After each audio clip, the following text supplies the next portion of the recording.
Hi friends. Recently मला एका young मुलाचा फोन आला.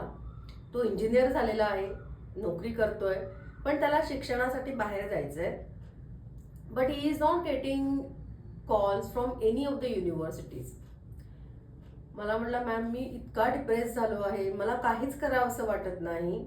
I am just wasting my time watching serials and OTT platform series. Even माझी आई पण खूप टेन्शनमध्ये आहे, माझे वडील पण टेन्शनमध्ये आहे, सगळेच मानसिकरित्या डिस्टर्ब झाले आहेत.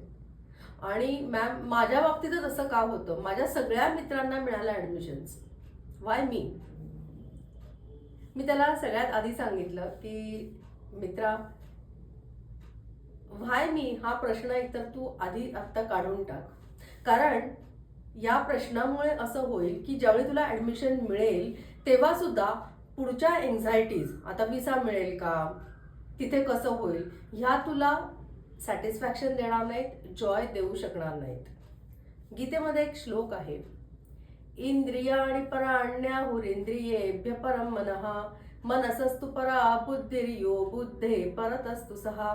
अर्थात इच्छांपेक्षा किंवा मनापेक्षा बुद्धी ही श्रेष्ठ आहे. परंतु जेव्हा आपण भावनाविवश होतो किंवा आपण स्वतःला सुद्धा इमोशनली ब्लॅकमेल करतो, तेव्हा तेव्हा आपल्या बुद्धीची धार ही बोथट होते. आपला इंटलेक्ट जो आहे त्याचा शार्पनेस कमी होतो.